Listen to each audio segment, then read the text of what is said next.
Bethany Wilson here with Ruff Beginnings Rehab, teaching thresholds with prong collar, which you want to get a Herm Springer, which you can get online, and this is to calm a dog down. 3.0 or 2.25 for small dogs. You want it snug and high on the neck. That's how it should fit.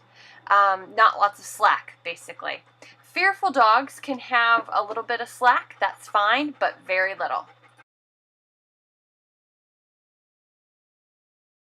This first dog most people will be able to relate to. Athena's a 10-month-old Weimaraner. She hasn't been walked in a long time. She's too mouthy, and she bolts out of doors and then doesn't come back. So this is our first time doing this, but she has walked on the prong, so she does understand how it feels and a little bit about the pressure. So again, this is a dog that bolts severely outdoors. She cannot be trusted.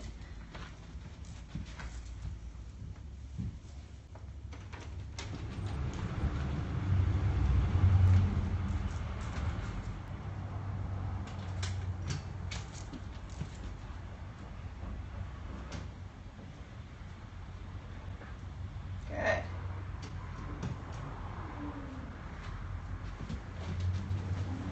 So what we do is we just pattern and do turnarounds.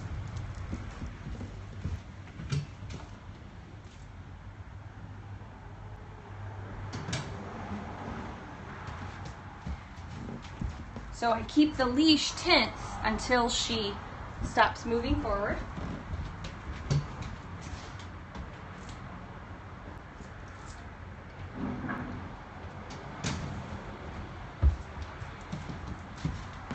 Patterning is kind of like boring the dog to death.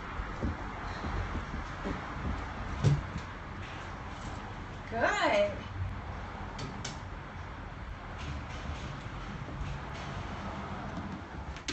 Good. So hopefully you guys saw that was the very first time that, of course now she's getting mouthy, no.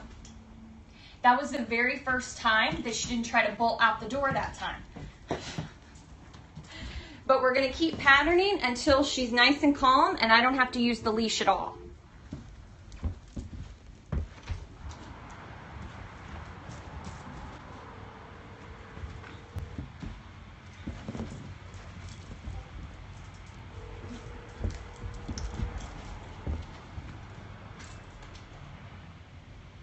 Yes, so that's, yeah. Good. Yes,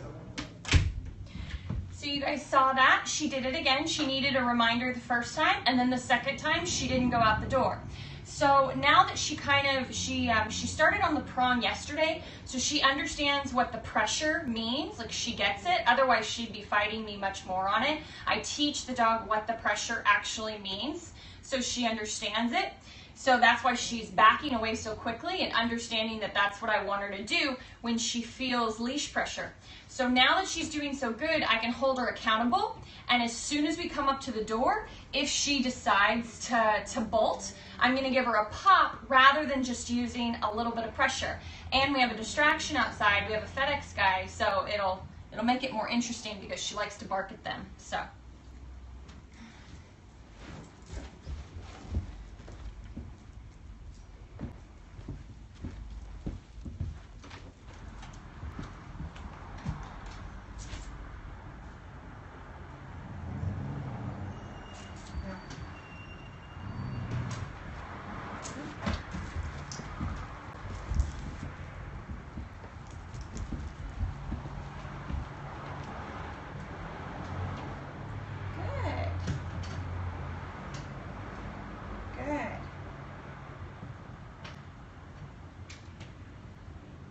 Good.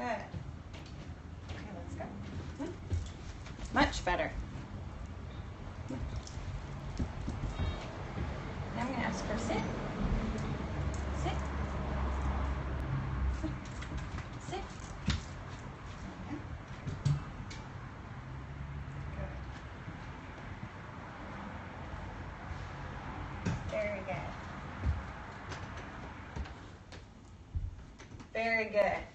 I'm going to do that one more time, and then normally I would go out the door. Sit.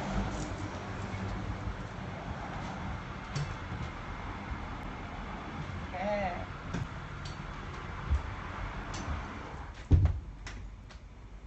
Good job. Good job. So the exercise is over. So just because she does it right doesn't mean that she gets to go outside. So no. She's very mouthy. We're working on that too. So the exercise is over. But every time I take her out, whether it's to potty, no. Whether it's to potty, no matter what it is, we're going to do that exercise. This is a high-strung miniature Aussie with serious anxiety and excitement around doors. He fights me on it at first, so it's great to watch for harder dogs, and you'll see how he softens up really quickly with just persistency.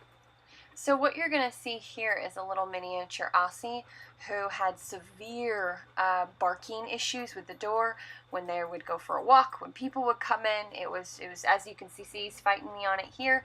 It was really, really hard for him to wait at the door, and it's not just this door, it's any door. So I really just took my time, did the low-key pressure just like you saw in the other videos, lots of guidance, lots of repetition. And I didn't want to overwhelm him with constant pressure, so I did kind of, give him some breaks. But see, he's really a stubborn guy, but what you're going to see within just a few repetitions is he really starts to understand it. He really starts to settle down and settle into it.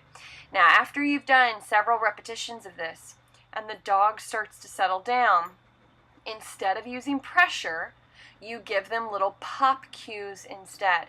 Because they understand it. They get it, right? Once they get to that point that they understand it, then you want to just give them little pops. And that's what you're going to see here. I think it's the next. There it is. That's what you're going to start to see. Now, you don't have to have your dog sit right away. That was something I chose to do with him because he was such a highly anxious, pushy little guy that I just wanted to get that extra moment in there for him specifically to help him settle down, to help let him know that this was new. So there was one of the pops that you saw. So once I know that they're comfortable with the prong and they're understanding pressure, that's when you can go to use little pops instead for direction. And depending on how intense, how anxious, how pushy your dog is, that determines how strong of a pop they need. And as you can see, if it's enough to get them to stop, that's the right level. Now, if it had been a little stronger, I probably wouldn't have needed to do the pop the next time. But instead, it took me up until here. And nothing. He just stops. Now we're absolutely, and a loose leash is what I'm pointing at. Now we're absolutely going to need to do this again and again and again. But pretty soon he'll be so conditioned to this that the barking, and he'll be so much calmer, the barking will naturally go away. So I wanted him to do it one more time before I let him go out the door, just because he was just so tough. But look, perfect. Now I'm not getting my default sit yet, but that will come in time. At least he's not bolting, and he's much calmer for our walk.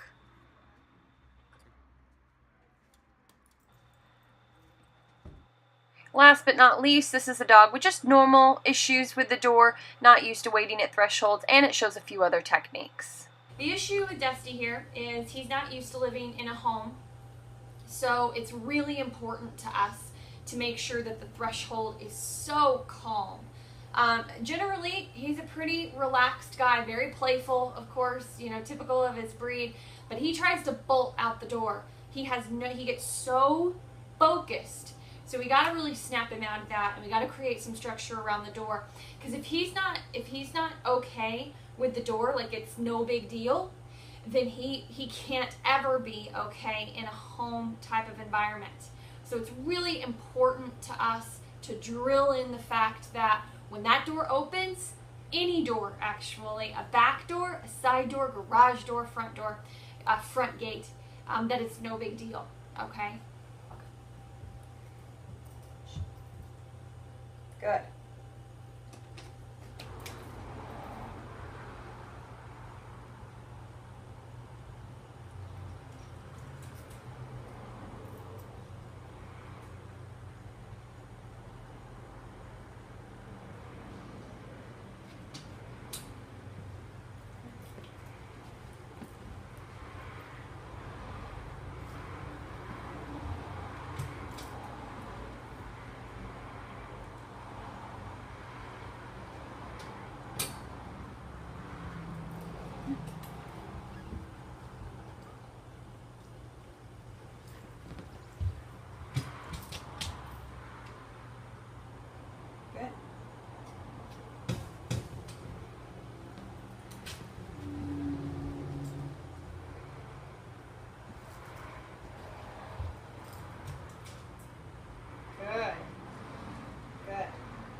Good.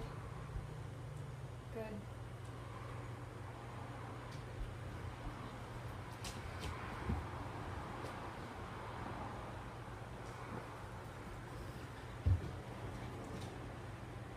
Good job.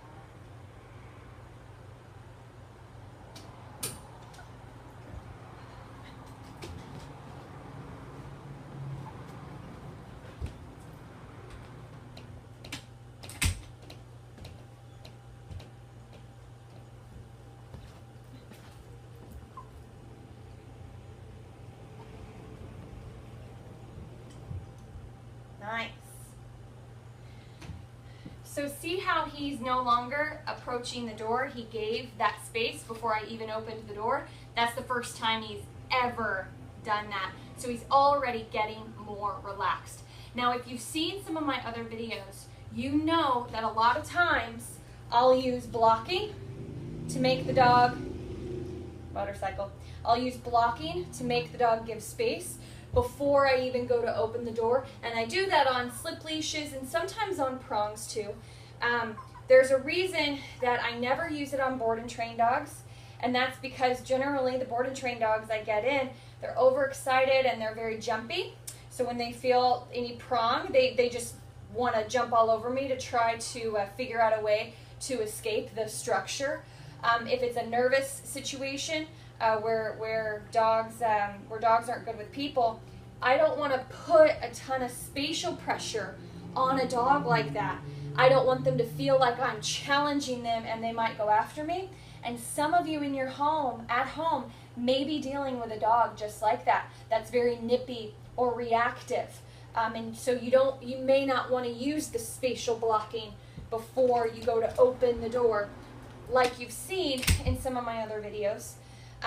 Another thing that you can do, which you saw me do it a little bit here, which is combined with the pressure, you can shut the door, you know, when they put their nose out and kind of shut it on them, kind of like the crate door exercise in some of my other videos.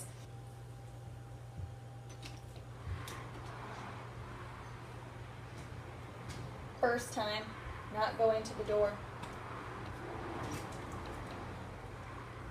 Wow, good job.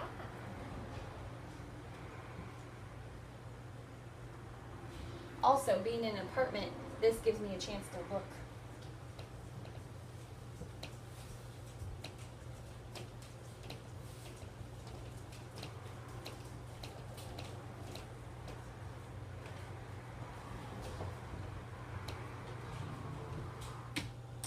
Good. So I swear I didn't plan that, but that just happened to be one of our resident pitties walking by. And he's new, he hasn't met that pitty yet. The worst thing that could happen would be for him to fly out the door and meet that pitty like this in his own, you know, area. That would be the worst thing. That's a potential fight, even though that pitty is perfectly sweet. If he came bursting through the door and surprised him, any dog would react. And that's something that we might never be able to get back from that experience. So just keep those things in mind. That was a perfect example. So eventually we'll default this sit by the end of the day every time we go out, where going up to the door means sit as the door opens, then wait for permission. I don't have to say it. I don't have to give him a command. It just happens as a default. That's what we're going for.